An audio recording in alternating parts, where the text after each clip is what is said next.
At Focus on Liberia, we discuss everything Liberia, from education to politics, arts and culture, entertainment, agriculture, history, religion, family, and technology.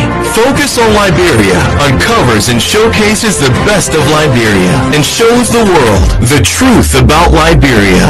We educate, elevate, and promote all things Liberia. We conduct interviews, panel discussions, debates, and more. Tune in to Focus on Liberia on Facebook and YouTube and be a part of the stories that make up the news. This is Focus on Liberia, and I am Dennis Jah.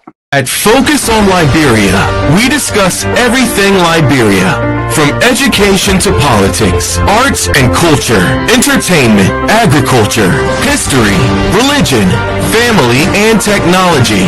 Focus on Liberia uncovers and showcases the best of Liberia and shows the world the truth about Liberia. We educate, elevate, and promote all things Liberia. We conduct interviews, panel discussions, debates, and more. Tune in to Focus on Liberia on Facebook and YouTube and be a part of the stories that make up the news. This is Focus on Liberia, and I am Dennis Jah. At Focus on Liberia, we discuss everything Liberia, from education to politics, arts and culture, entertainment, agriculture, history, religion, family, and technology. Focus on Liberia uncovers and showcases the best of Liberia and shows the world the truth about Liberia. We educate, elevate, and promote all things Liberia. We conduct interviews, panel discussions, debates, and more. Tune in to Focus on Liberia on Facebook and YouTube and be a part of the stories that make up the news. This is Focus on Liberia, and I am Dennis Jah. And I am Anthony Siena. Pleasant welcome to Focus on Liberia. This is a special edition of Focus on Liberia debate. I'm Anthony Siena and I am moderating. I want to welcome all of our listeners across the globe. Please do us a favor and share the debate with somebody in your contact. The debate is between Dr. Clarence Pearson, who is debating the pro of our topic, and Dr. George Y. Williams, who is debating the con of our debate topic. The topic, presidential pathway for Alexander Benedict Cummings. Is it closed or is it open? As I said, Dr. Clarence Pearson is debating the pro, he believes, and will argue that Cummings has a presidential path between now and the future, whereas Dr. George Y. Williams is debating the con. He will argue, or he argues, that Cummings has no presidential path, never in Liberia. At this time, I will welcome our debaters. First, I will welcome the man who is debating the pro. That is Dr. Clarence R. Pearson. Dad, welcome to the debate. Thank you, Mr. C. It's a pleasure being here. Hi, Mr. Dr. Williams. And I look forward to a spirited debate. Thank you. It's good to have you. We will now welcome Dr. George Y. Williams, who is debating the con of the topic. Dad, welcome. Thank you, Anthony. And let's quickly put this conversation in context.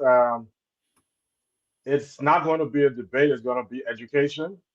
But also, the very basis for which we are here was a projection made by Dr. Pearson regarding the path, the ANC path to national leadership through the CDC.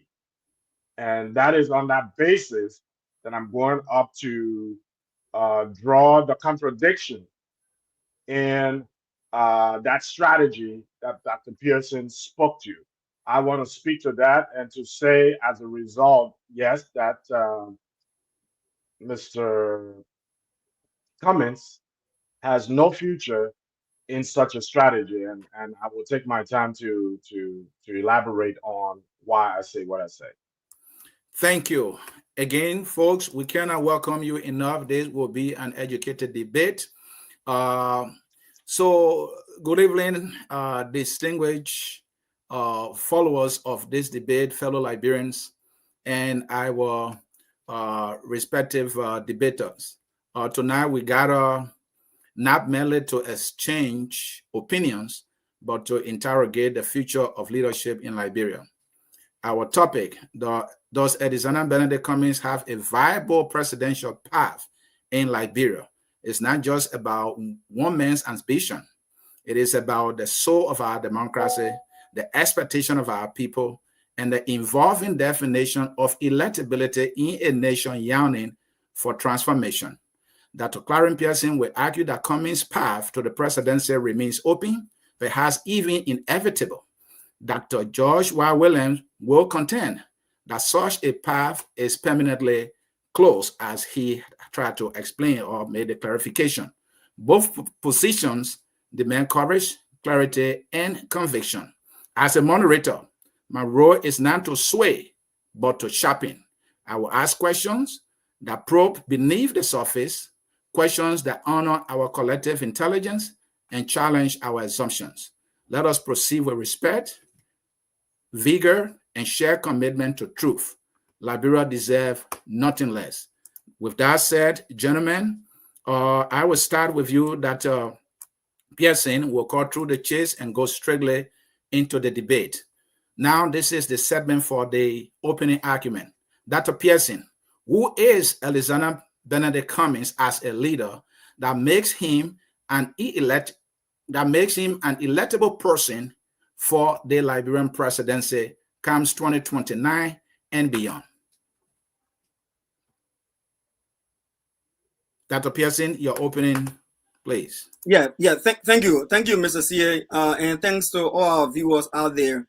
It's an honor to take the time to represent one of the astute sons of the soil of Liberia in person of Mr. Alexander Benedict Cummings, and I just want to say my greetings to him and his wife Teresa. I hope they are doing well, and his kids. Now, the question you asked in terms of who is Mr. Cummings, the more appropriate answer for that question is that he is a Liberian. By virtue of the Constitution of the Republic of Liberia, all Liberians who meet the full requirement of our Constitution, the age requirement, and the stipulations by the Elections Commissions, without any felony hanging over him in terms of crimes committed, is eligible to run for the high office in our country. I know people say Alexander Cummings is from Harper, Maryland County. He was born in Monserrado County. For the most part, because of his lineage to his parentage, he is linked to the Southeast. So that's something he cannot run from. I know that he grew up outside of Maryland County for the most part of his young life and adulthood. That doesn't also disconnect him from his roots. And he still has the opportunity to link with his heritage back in Maryland County. Beyond that, Mr. Cummings is an accomplished professional. He's a disciplined executive. I know people don't like to hear that, but my argument is that Liberia for far too long have had promises and excuses based off of failure. And at this point in time, with bad governance and misrule, there cannot be a better person who can represent Liberia out there and bring forth results that will bring some facelift to the dire needs of our country. And within Cummings, I think he has the competence, I think he has the integrity, and I think that he has the wherewithal to lead people in a managerial and administrative context to yield results. And I will stop there and we'll elaborate on these facts further. Thank you. Dr. George Y. Williams, who is Elisana Benedict Cummings as a leader that makes him an unelectable person for president? You're asking me to market a commodity that is not very marketable as far as our political landscape is aware of. Now, to do all respect to Mr. Cummings, I do not question his professional experience. I do not question his lineage. I do not question his Liberianness. No Liberian should ever draw another Liberian into question in terms of who's eligible and who's not. I think every and all Liberians who are capable should aspire, and there is absolutely nothing wrong with aspiring for national leadership. Um, the very reason why we're here is about our convictions about who this man is and what he's capable of. And Anthony, as one who sat back and watched um, Mr. Cummings and many other actors in the past, I am yet to see who Mr. Cummings is in terms of his abilities to lead. As a matter of fact, what I have seen is his inability to lead. He doesn't show up anywhere at any time. Dr. Pearson, who's supposed to be his salesman on this show, continues to use the word I think. As an educator and one who teaches composition, whenever you say I think, it's an expression of lack of conviction. And so there's no conviction. He thinks that Mr. Cummings can transform Liberia, but where has Mr. Cummings transformed? What are the records to show us Mr. Cummings' track record for transformation? It hasn't happened. It hasn't happened. And so when my colleague, intellectual colleague, would pronounce that, as a matter of fact, the ANC is going to join forces with the CDC since they both have the same DNA. ANC was born out of the CDC, so they're going to go back, and that will be Mr. Cummings' path to national leadership. I stood up to say, no, that will never happen because that will be his burial, political burial, if he ever were to align with the CDC. That would be his political barrier. And that's, I'm prepared to support those claims. But I will say this, like any other Liberian, no one can ever suggest that a particular Liberian or any Liberian is is ineligible, all right, from gaining the presidency. Miracles are still happening. Things are still happening. Mr. Cummings, yes, is a Liberian. He can redeem himself. Thank you. How he redeems himself is critical in that path. And so I will be providing for the ANC and the Cummings camp probably an opportunity, a pro bono opportunity to suggesting a path for Mr. Cummings as these conversations continue. But to travel the path of going to ANC, CDC as his path, as Dr. Pearson has postulated, it is the most faulty, ill thought of, very strategic, non-strategic move by Mr. Cummings, and he would just put a nail on his coffin. Thank you. All right, gentlemen, now that you have given your opening argument, we will be debating on the issue of legacy and viability. We will look at electability and public sentiment. We will look at coalition building and political strategy. We'll look at vision and reality, and then we'll come to the final challenge. This is how the debate has been laid out. With that said, I'll start with you, Dr. Josh Williams. My first question on the issue of viability and legacy: what structural and cultural barriers that make Mr. Cummings' presidential pathway permanently closed in your view? So, Anthony, I'll be careful not to say permanently closed. Okay. I just intimated that we can, there's no certainty about these events. Things change, conditions change. Okay. But as we see it, Mr. Cummings, in so many ways, does not project any level of conviction about leadership and moving Liberia forward. First of all, we have no record of Mr. Cummings' abilities to transform. Mr. Cummings have not shown. Mr. Cummings has been around since what? President Sirleaf came in 2005. President Sirleaf encouraged Mr. Cummings into the country. And as one whose eyes was on politics, Mr. Cummings didn't show up.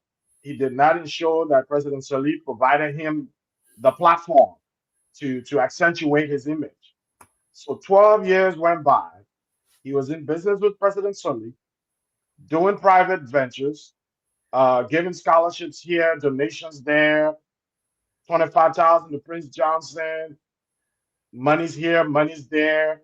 And those donations, at the end of the day, whether you work in Japan, in the UN, or in the US, as the case may be, if you haven't been able to exhibit that level of managerial abilities in Liberia, managing Liberians, especially at the level of government, it makes it difficult for people to know clearly what you bring to the table. And so all of Mr. Cummings' supporters speak to he worked at Coca-Cola. And actually, the structures here are there. The structures in this country are there. Anybody can fit in there. If you have the intellect, you can fit in it. But working and managing people in Liberia, it's a different animal. It's a way different animal. We have what we call our own system, which is almost no system at all. And Mr. Cummings' social and political decisions, the people he's aligned with, the way he's gone about stuff, has shown that clearly he's not clear on leadership in Liberia. He doesn't understand Liberians, and he needs to spend time doing that.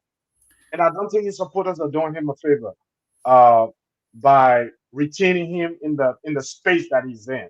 Stay away from everything, and we will make you president. That's not going to happen. Liberia has extended the space where people come from abroad and ascend to the highest office. Those things don't happen anymore. It's not happening. Thank you. Thank you. Dr. Pearson, I will give you 2 minutes to rebut before your question. Go ahead, sir. You are muted. It's interesting. I would have thought that Dr. Williams would have begun his argument by telling me why he thinks Mr. Cummings is not marketable in his opening. I would have thought he would have mentioned when he said there are reasons why Cummings is not marketable.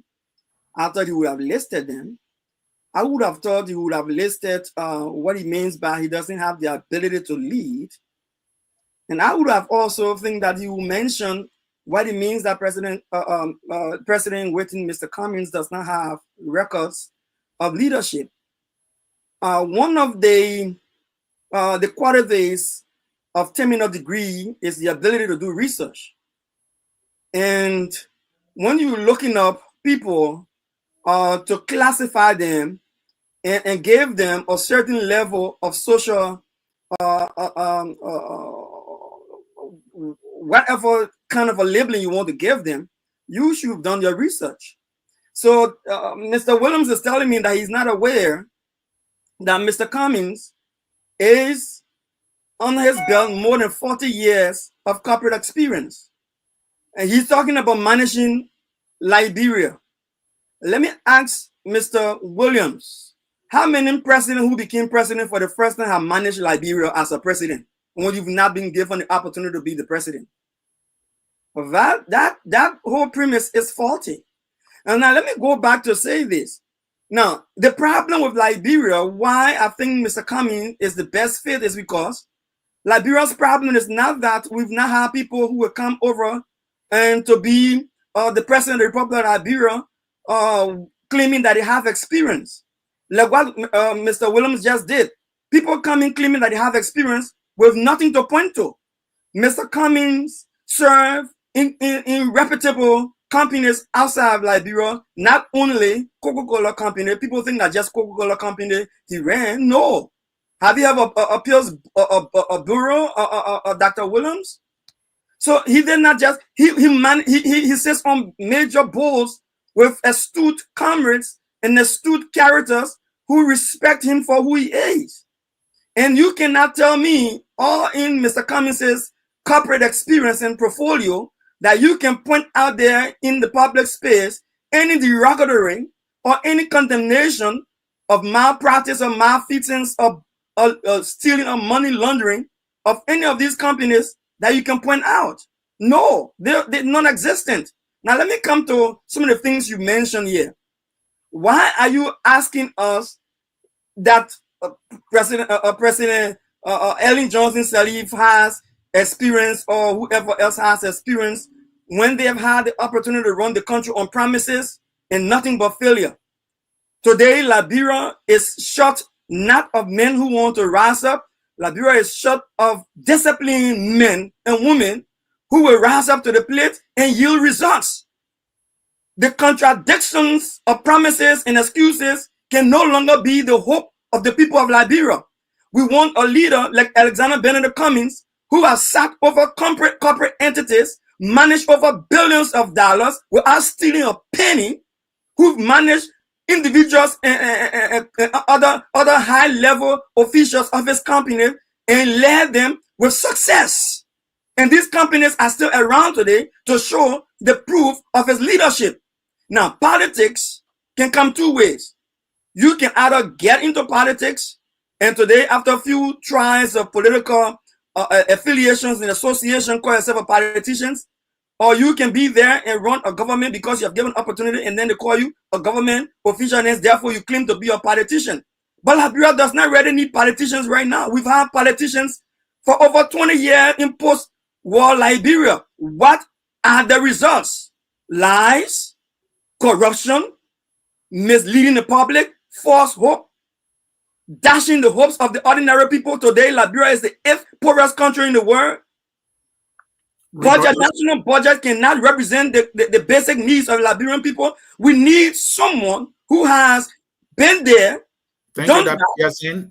Rebuttal sustained. I will bring in Dr. Williams for any clarification, and then I will bring you in for your question. Any clarification, Dr. Williams, that you wish to make? Well, he spoke to the point where that I made earlier about Mr. Cummings' pedigree, or external, nothing internal. If you're looking to transform the country, you're looking for a leader of conviction, a leader who has under his belt the experience of managing Liberians in Liberia. You can have all of the foreign experience around the world. If you have not gathered under your belt local experience, it is so difficult. And that is why Mr. Cummings has performed the way he has over the last couple of elections. Dr. Williams, to your point that you clarify, may I follow up, sir? Yeah. You are an educator. I know you taught in Liberia, correct me if I'm wrong, before coming here, and you are also an educator here. Yeah. Are you telling me the skills you acquire here are not transferable to Liberia, and that you cannot go to Liberia to succeed? They are transferable, but here's it at the end of the day. How those skills are deployed means a lot. How you deploy those skills mean a lot. How you work with the local people, understanding how they operate, is critical to whether or not you're going to succeed. And if we look back on his track records, and I use elections as the epicenter of his performance in Liberia, it goes to show that he's failed miserably. And why is he failing miserably? Several factors.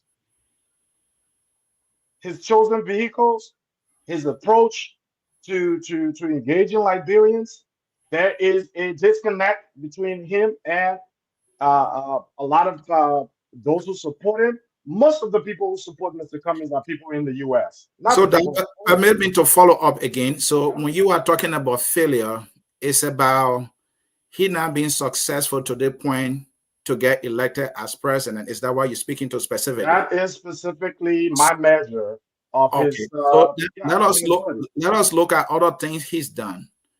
He is a leader of a political party that contested the presidential election twice. I'm not sure if they cry about money. That may be success. And also with the CPP, when he was head of the CPP has a tremendous success. The CPP was able to win more or elect more candidates than CDC. Will you not consider that as a success that can be a yardstick should he become president to bring about success that you are talking about? The CPP was a convergence of various political groups. So its success and the elections of several others in the process cannot solely be attributed to Mr. Cummings' presence. No. So will you contribute President Bouakar's success under a coalition that brought him to the presidency as a success of Bouakar or not? I would say it's a success. Yes. Yes. So why will you? I will not attribute it to Bouakar alone. So why are you trying to others, say Cummings' success with the CPP is not actually his success? That's what I'm hearing. Correct me if I'm wrong. CPP did not win power. Yes, they had some people elected, but CPP as an institution and a structure did not take national leadership. And under him, CPP failed. From 6%, they fell below 2% in subsequent elections. And so I'm saying, as a structure, CPP did not succeed. Elements of CPP did succeed. Yes. All right. Thank you. Clarification sustained. Dr. Pearson, I'll bring you in for your question here. And my question to you, talking about viability, what specific traits and achievements position Mr. Cummings as a viable future president, especially in post-CDC political landscape? Thank you. Let's just correct some elementary errors on the part of Dr. Williams when it comes to politics. Mr. Cummings have never won elections in Liberia. How do you measure his presidential capacity to deliver? It doesn't make no sense. It doesn't make sense. He has the floor. Dr. Williams, he has the floor. It doesn't make sense. It doesn't make sense. If you're measuring his capacity to lead, if he had led up the presidency like Bouakar did 12 years sitting in the national legislature as senator, then we'll be making some arguments here. Like President Bouakar and now sitting as president, we should be making some arguments here. Now let me say this. I left from Liberia, from the University of Liberia, and came to the United States of America and got employed to the New Jersey the Department of Health on my merits. They didn't say because you've not worked in America, so we cannot give you a job. I got the job on my merits. And I never worked in the Department of Health in the United States before. So your whole argument is faulty. Now, let me go to Mr. C.A. What is plaguing Liberia is the inability for leaders to determine the pathway from poverty to success. And to determine the pathway from poverty to success, you need someone who has the capacity, who has a proven track record of managing billions of dollars in budget. Not just budget, but budgeting and managing those budgets to deliver results. You do not get the level of stringent supervision and board reviews than you get in corporate America, in Nigeria, Kenya, in other places that Mr. Cummings has worked.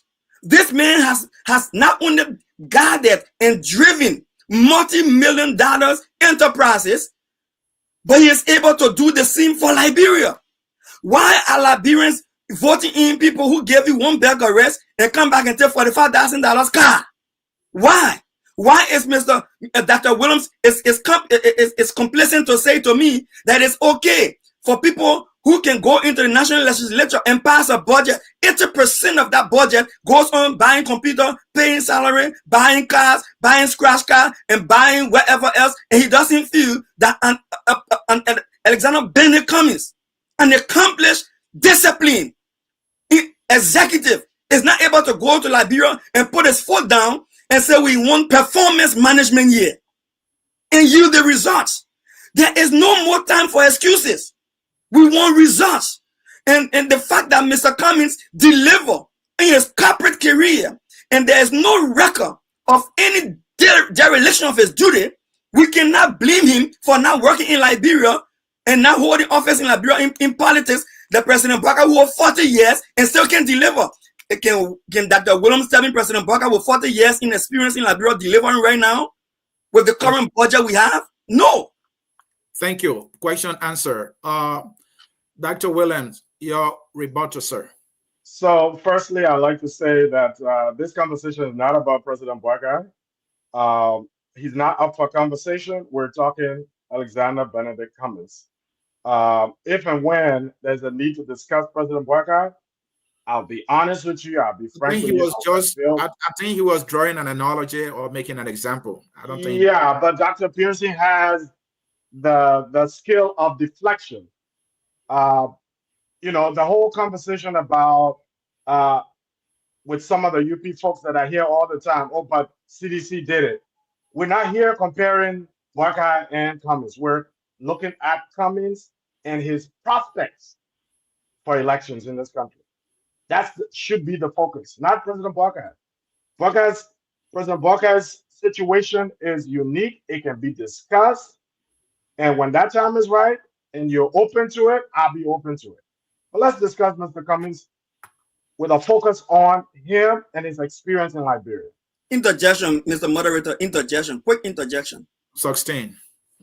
When you tell me that Mr. Alexander Benedict Cummings, an accomplished executive in the corporate world over 5 to 6 different successful countries, cannot run Liberia because he has not sat in one political office that can be broken down, the CDC office was broken down today, then he cannot lead Liberia. It brings me to question you. How can President Barker with 40 plus years of experience cannot deliver Liberia when he has sat over Liberia for over 40 years? That is the analogy.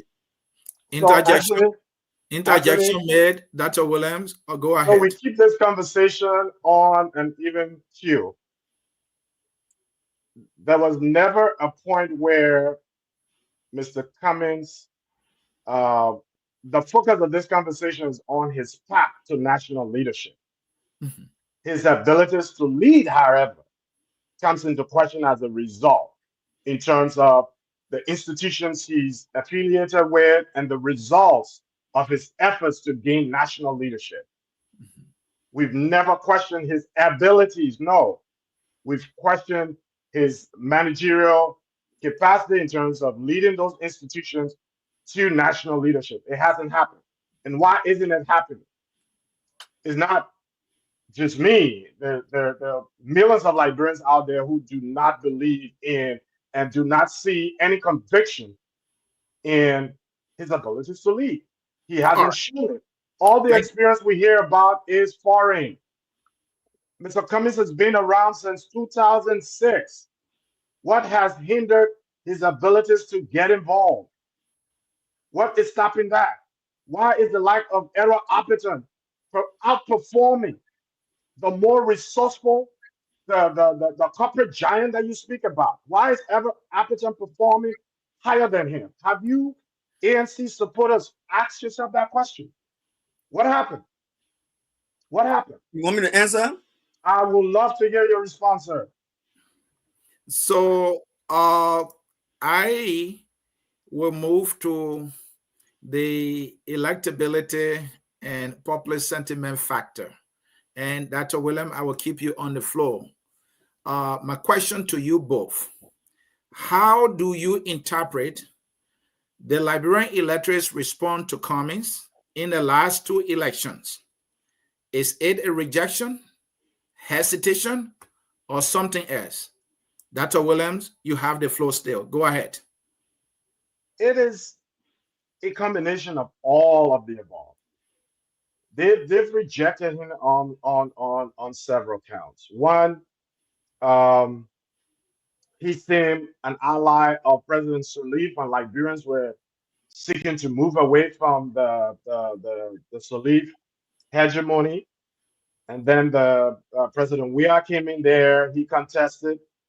Um, he performed even dismally under that arrangement, which spoke to his disconnect with the electorate, uh, the institutions he's been a part of, the the record of those people he's aligned with. Let me put it in short, and I refuse to call anybody's name for that matter.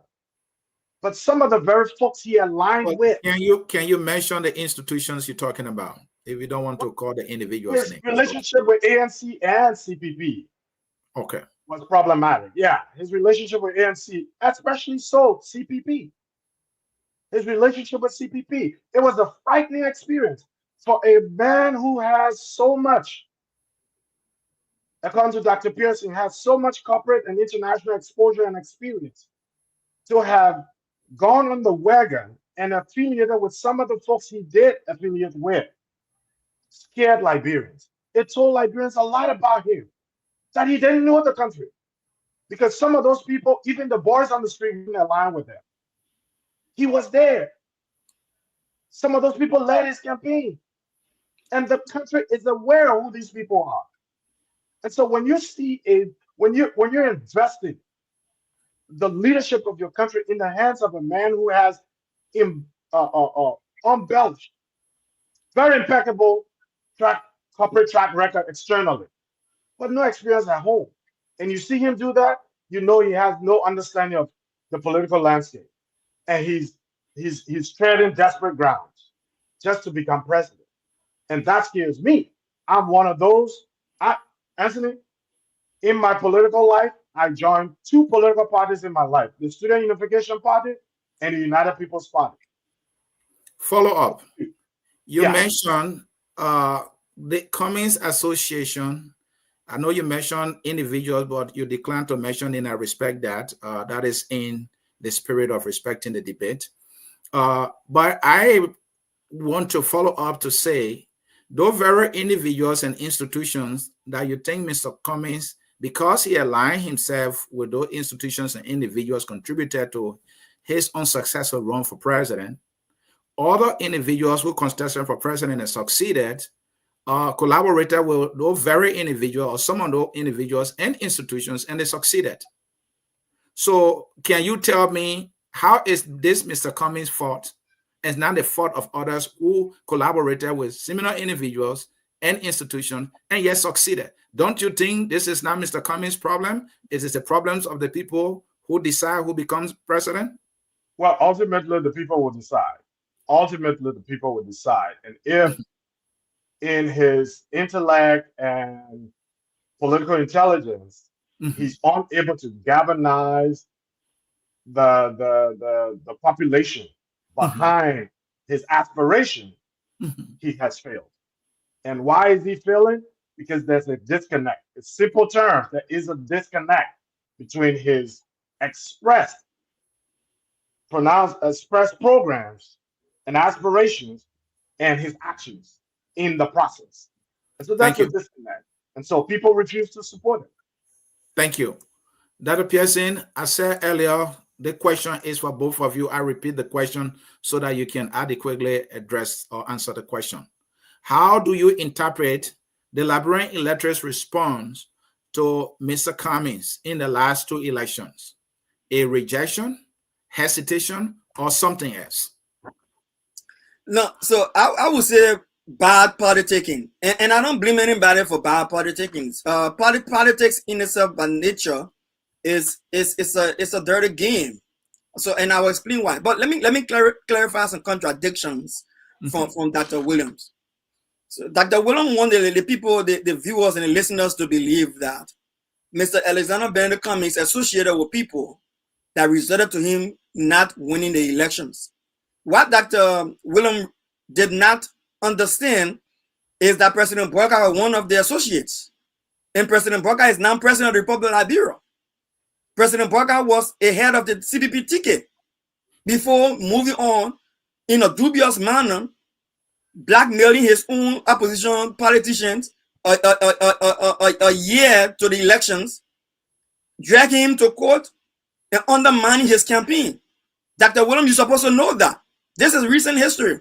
Let me move to another thing that Dr. Williams missed a contradiction. He mentioned that Cummings, because of his seeming alignment with Madam Ellen Johnson Sirleaf, so he must have lost an election.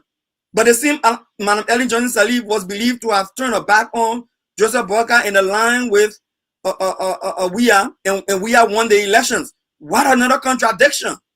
So what is he telling us? He's talking about Mr. Cummings was not favorable to the people because of his affiliation with some characters in the country who danced with the devil and won the elections.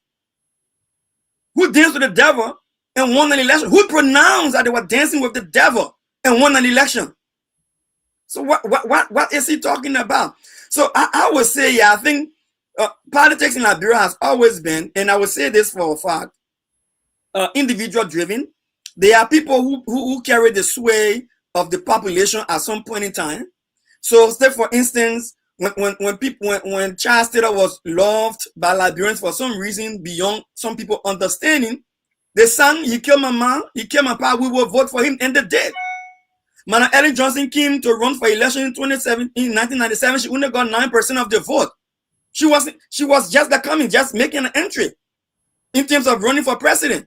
She only got 9% of the vote. The next time she tried, in 2005, she got 49% of the vote.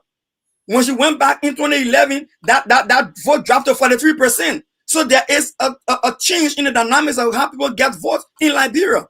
The same thing happened to WIA. The vote that WIA won the first time he ran, it was not the vote that he got the second time he ran. The first time WIA ran for the presidency, my records show that he got 40% of the vote. The second time he went in 2017, I mean, he got only 38%, even though he wanted to win, but he got less than what he won with the first time he ran for president. 2011, he did not go because he carried Winston Tubman as the head of the party, the ticket. So it is not a strange thing. He mentioned Appleton. Look, I'm not here to fault another brother who went into a political race and gained some momentum. I don't know his strategy. I don't know what he went through, but I know exactly what Mr. Cummings went through. Mr. Cummings was backstabbed by opposition and turned over to the very people that they were trying to get from power, that today President Barker is a benefactor of that process. So you can tell me you don't know what went wrong. I will stop there, Mr. Sear. Yeah, and so I have a follow-up question for you.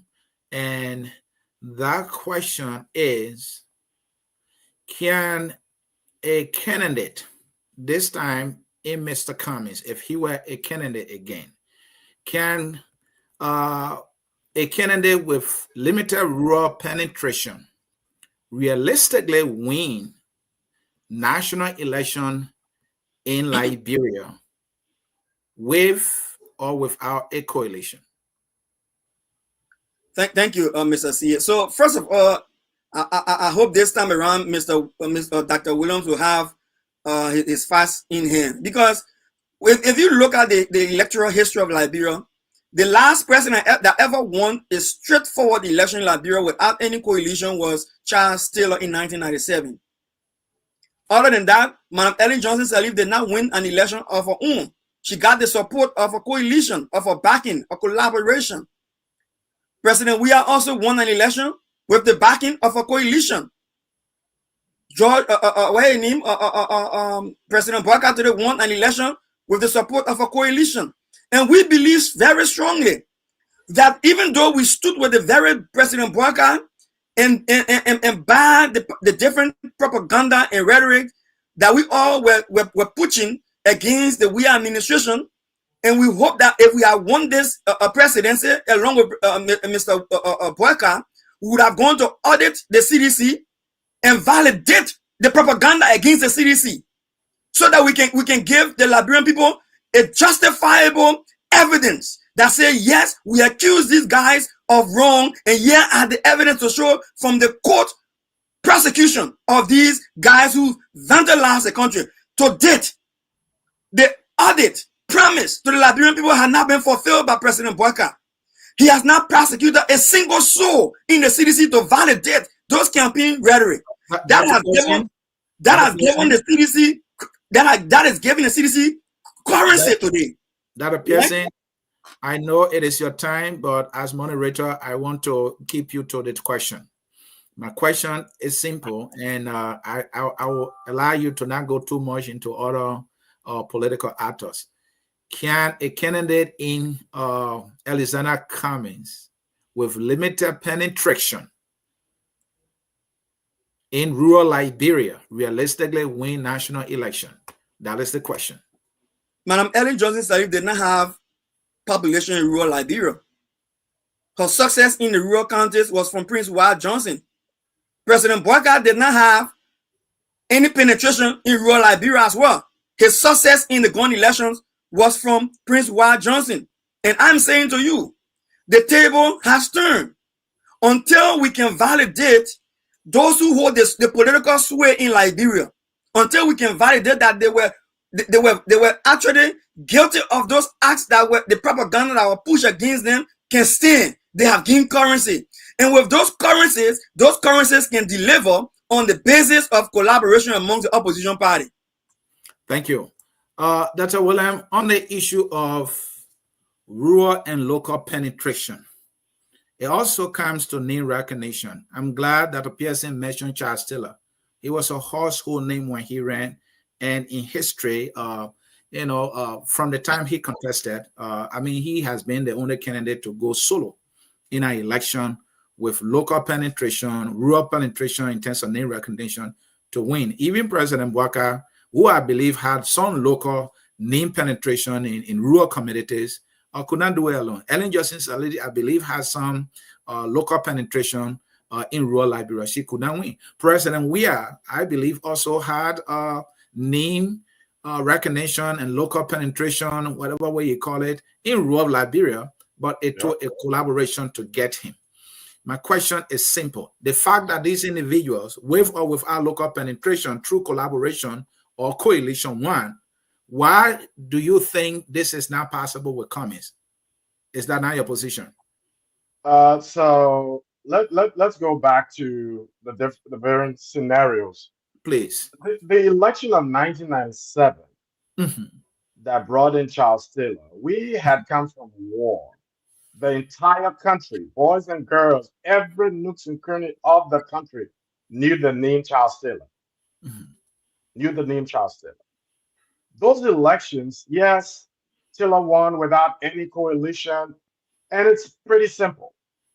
The country was divided, and a significant segment of the country was under his control. So Taylor won hands down. The only place outside of Taylor's control was Monrovia. So that cannot be used as a viable example of a person or any aspirant for the presidency going outside of a coalition. But be it as it may, President Sirleaf have been in government. She's been in politics. She's been on the landscape. She contested the Senate in 1985. I was on that campaign with LAC. So President Sirleaf had been around. So she was not just a Monrovia-based politician. She was known across the country. All right. Fast forward to Mr. Weah. Maybe better than Charles Taylor. George Weah, during his heydays as a football star, was known everywhere, even beyond the country. And so George's popularity, George's hiccup was his education, his political experience. He had to connect with folks on the ground. George succeeded to the presidency with the help of President Sirleaf.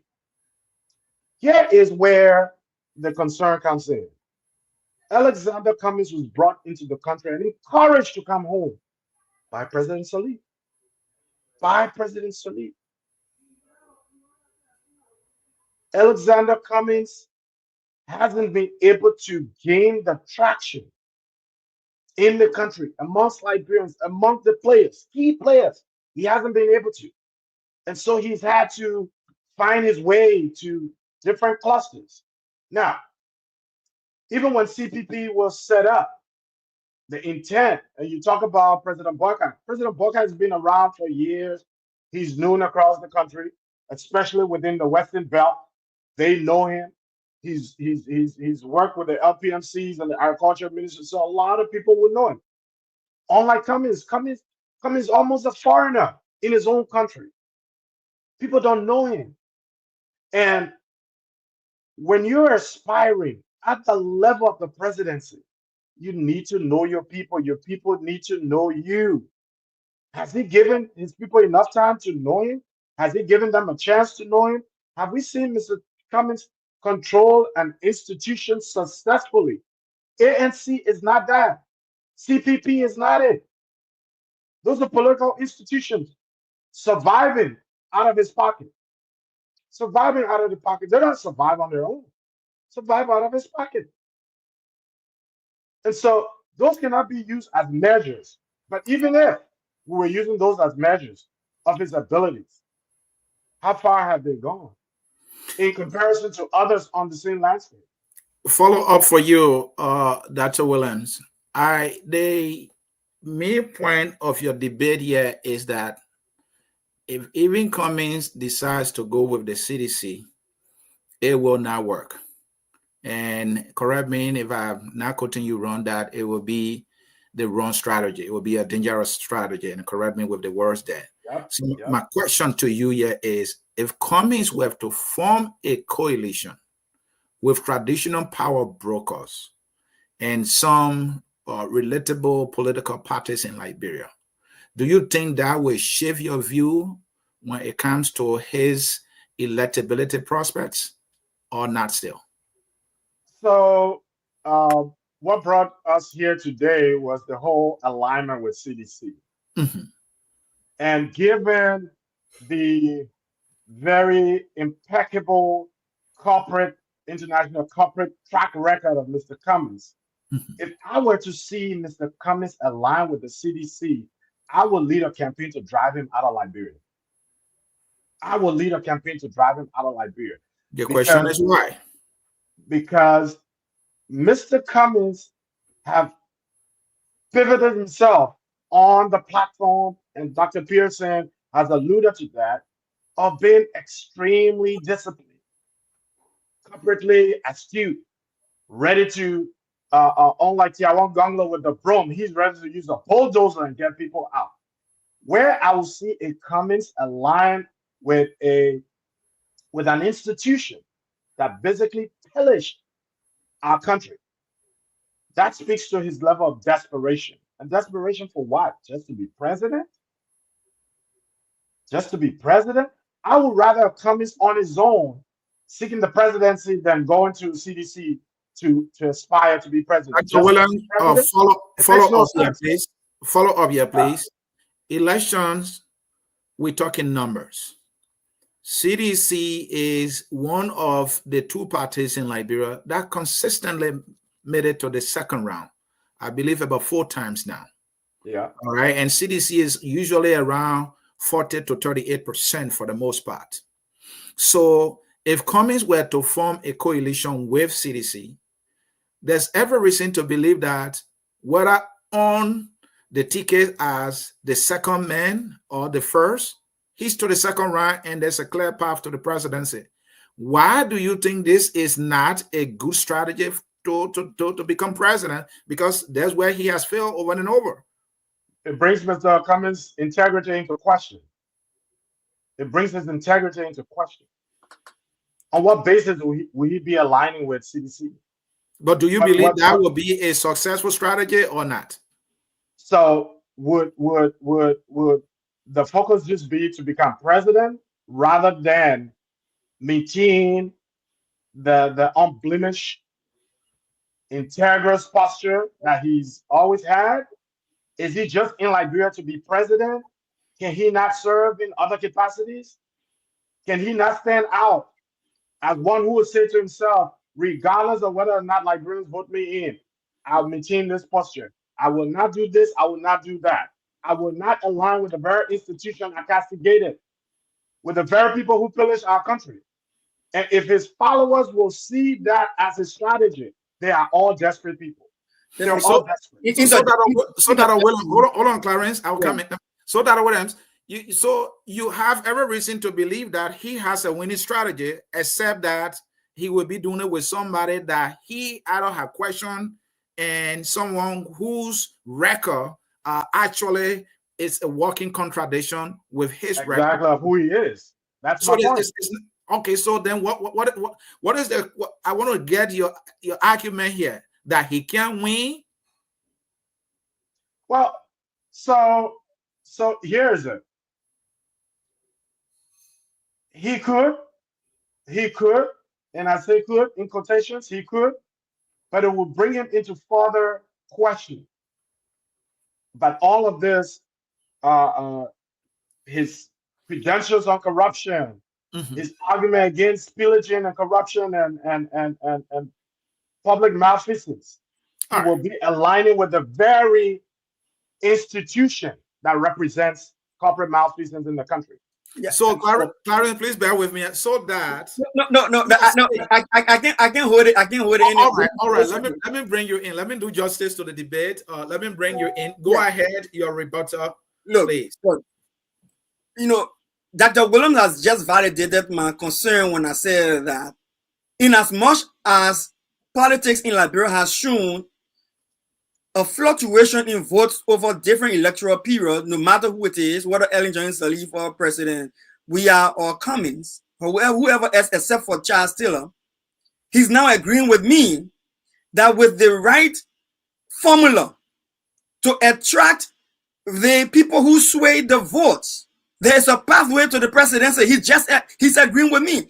What he's looking at is the ethical portion of the argument. We're not even talking ethics right now. If you want us to deviate from the conversation of Alexander Cummings does have a pathway to the presidency by collaboration, then there's no argument here. If he agrees with me, then we can go home. Dr. Pearson? Because here is our topic. Alexander Cummings presidential pathway, open or close? Yeah, it's open. No, let me take Anthony. Yeah. Anthony, it can't be closed for any one person. It is open. How he pursues that will determine whether it's closed or open. All right. Look. Let me say this, right? When you and someone fighting in the ring and they're against the rope, when you're bouncing against the rope, I think you should punch them.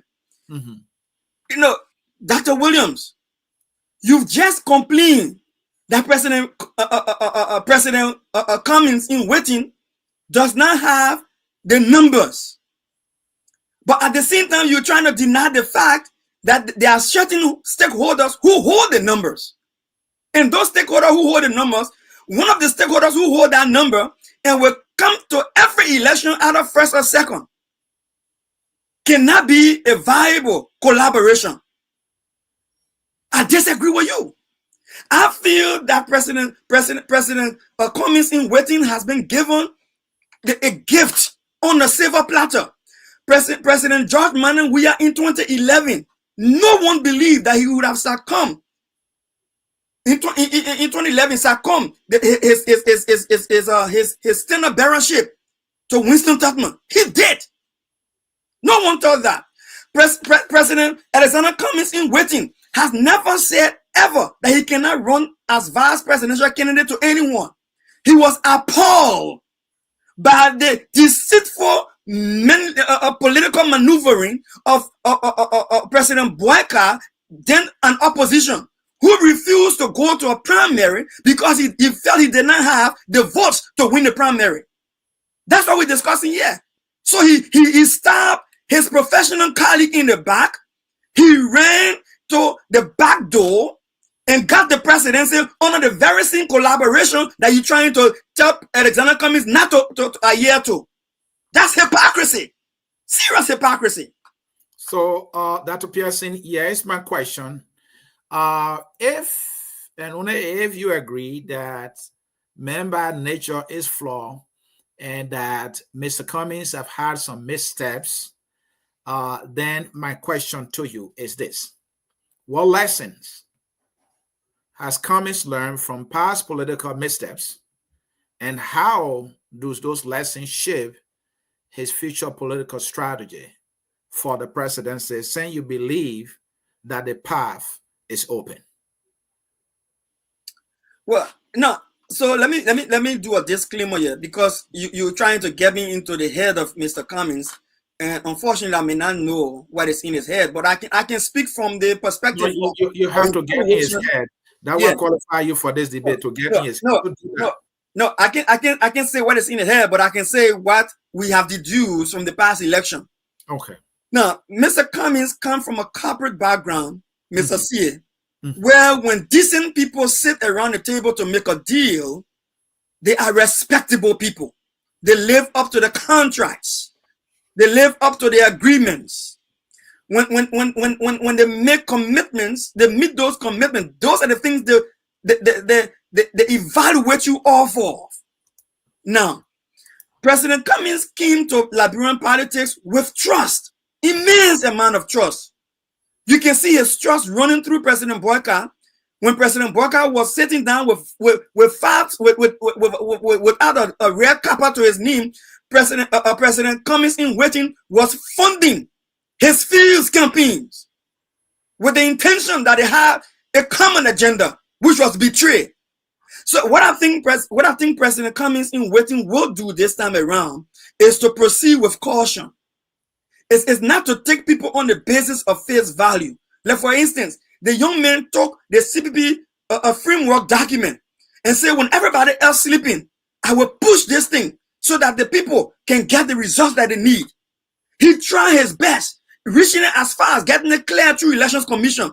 President Boyka used his generosity against him to stab him in the back. So I think he will proceed with caution also legally, so that any collaboration will be cautiously enter into with legal. I mean, I'm not saying just legal alone, but with caution and legal advice.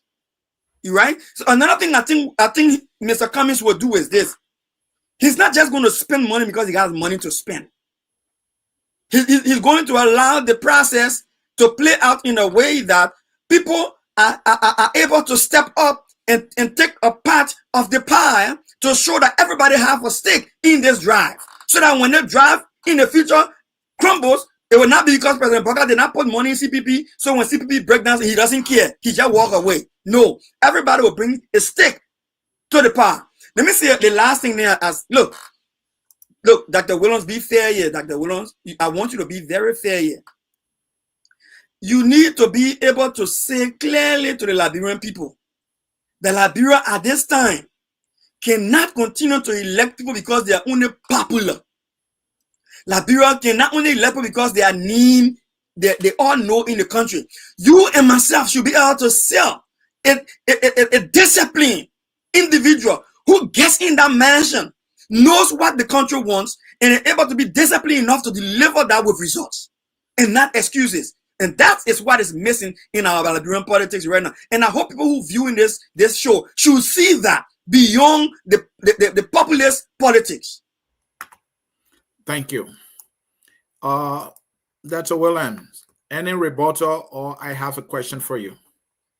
I will say to Dr. Pearson, indeed, all of us should take responsibility in ensuring that who takes leadership in our country is one who has convictions, who have shown leadership at every level, and has a history with our people.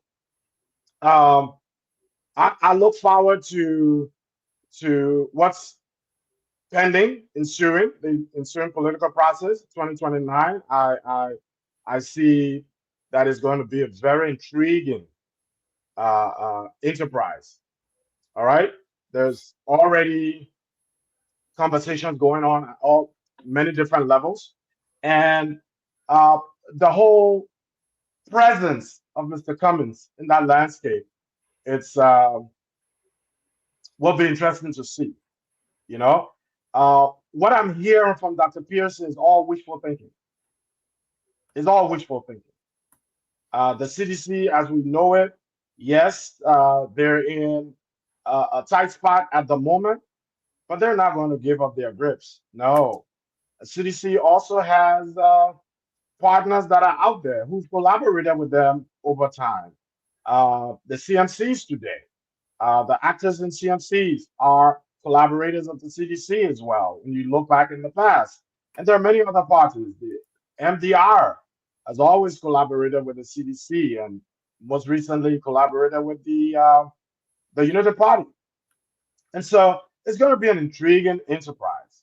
Mr. Cummings, whose unsophisticated campaign, we have to do a lot of work to break through this maze of political actors. They have to do a lot of work. And so the narrative being forwarded by Mr. Pearson about the path and the prospects of collaborating with CDC, and CDC brings money, but what the CDC under that attracted Winston Chapman isn't the same CDC today. The guys who control CDC are very resourced. They need nobody to finance CDC. At the time, CDC needed the money, and so they went and brought them in.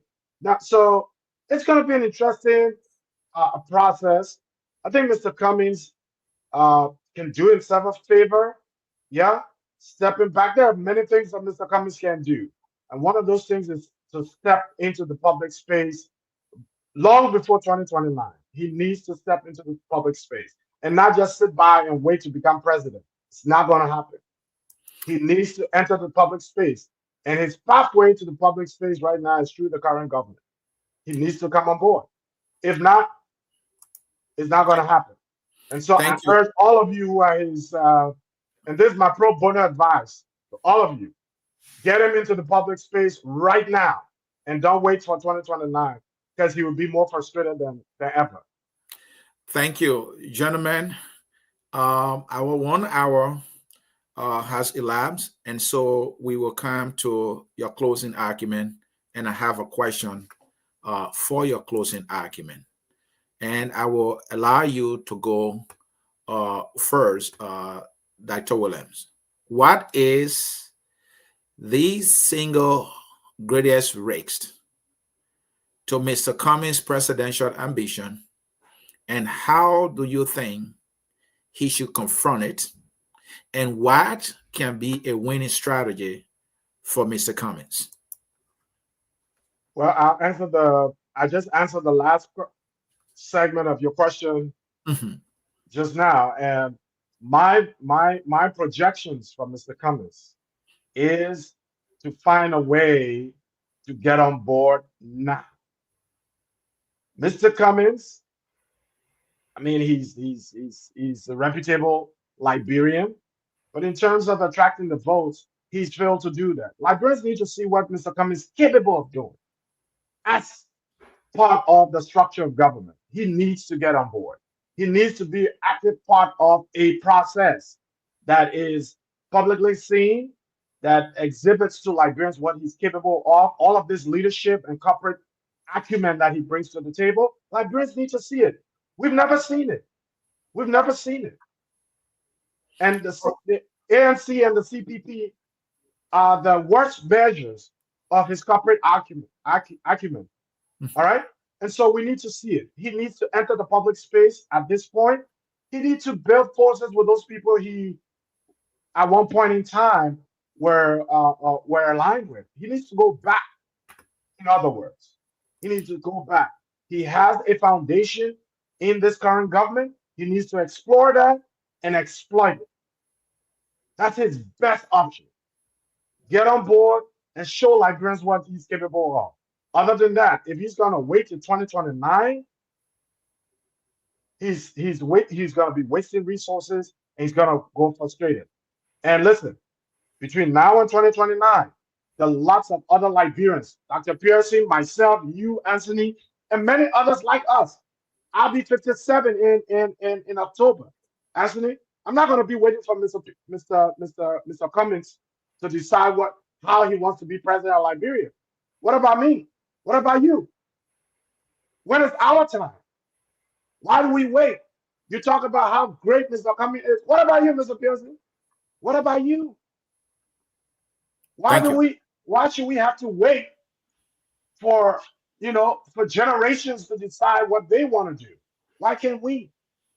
And so I am saying to all of you supporters of Mr. Cummings, your best option, his best option, is to get on board in the current enterprise and not wait to coalesce with others, but to go back to where he's come from. Go back and work his way through there. It can happen for him, but it will not happen using the path. Going to CDC would be he would be putting the nail on his coffin. He would never resurrect from it. And that's my projections. Yes, sir. Thank you. That appears in the single greatest threat to Mr. Cummings' ambition to become president. And then what is a winning strategy and what is a losing strategy for him? Thank you. I think the winning strategy is what you just did, called him a president in waiting. That tells you that the argument is holding ground. And I want to use this time to thank you for the show. And Dr. Williams, I appreciate your closing, because your closing suggests a sense of urgency. That is the same urgency that many Liberians have across the country. That we've had too many promises that end up resorting to excuses without any form of delivery. And these are people who we all claim that we know, that have been around us, that we've been seeing in the community, that the name been ringing, but with all of the name ringing, they are not yielding results. So for me, and I would say to you, Dr. Williams, and you made a very strong case for me at the end of your debate. You said we need to get up, and you are part of the we. Because you and myself may be getting old, but we have our children and our children after us. You and myself need to get out there and tell Liberian people, this is not about who you know. This is not about who name is ringing. This is about who has the competence. Because the competence in the leader will reflect in the competence he attracts. The quality of leadership that this person has shown on the outside is a mirror of the same quality of leadership that they may show on the inside. And I agree with you that he may not have had the opportunity to be president or hold senatorial or representative position in Liberia or a ministerial role in Liberia, but it does not negate the fact that he has a proven record of results. A learned brother like you, a learned brother like Mr. C.A., and many others who are listening to us right now are aware that NIM has not served Liberia. We need a discipline. We need a proven manager. We need a proven executive. We need someone who has delivered and can show that they have delivered without any fault or default behind them to show for it. But they are still respectable enough to be on still corporate boards in the global community. That has to be transferred to Liberia. Why? Because President Boyka and anybody who go in our office today still come abroad to look for the very thing you see was outside. They come us. Why President Boyka came out of the country to feel this? Because he feels the solution is outside. Why do we say people went to America and other places and got educated and now they're coming home to serve? Why do we say we have an agenda of inclusive development? It means no matter where you are in the world, no matter where you got your education, no matter where you advance your career, if Liberia is all we have, then we need people with the discipline and the requisite skills to come back home and deliver the results. And if a collaboration with a political party with the capital that can deliver, we must take that path and change Liberia. I will rest my case. That was Dr. Clarence Pearson, and earlier you heard Dr. George Y. Williams. The two gentlemen came here and agreed to debate Alexander Benedict Cummings' presidential path, whether closed or open, especially if any collaboration with the CDC. This is how we have come to the end of this debate. What you have witnessed tonight is more than a debate. It is a reflection of Liberia's political crossroads. Dr. Pearson has painted a vision of possibility rooted in reform, strategy, and a belief that leadership can evolve. Dr. Williams has issued a sobering reminder of political reality, cultural resistance, and the weight of history. Whether you see a path for Elisana Cummings or not, this conversation reminds us that leadership is not just about popularity. It is about purpose, perseverance, and the ability to inspire trust.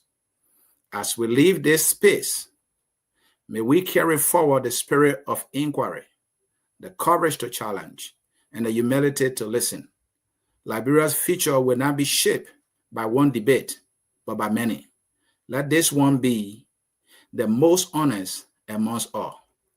Thank you, and may peace, clarity, and unity guide our steps. My name is Anthony Sie, and I moderated the debate here at Focus on Liberia. We will close with our song that says, "We are all Liberians," as we congratulate the two gentlemen who not only represent their ideals, themselves, their family, but ably represented our country. They are proving that we Liberians have everything we need in us. We just need to believe in ourselves and deliver for us what we are looking for somewhere else. Thank you for watching and enjoy the song, "We Are All Liberians." Any other debate focused on Liberia will inform you. Thank you for watching, and bye-bye. We are Liberians. Liberia is our home. Liberian people.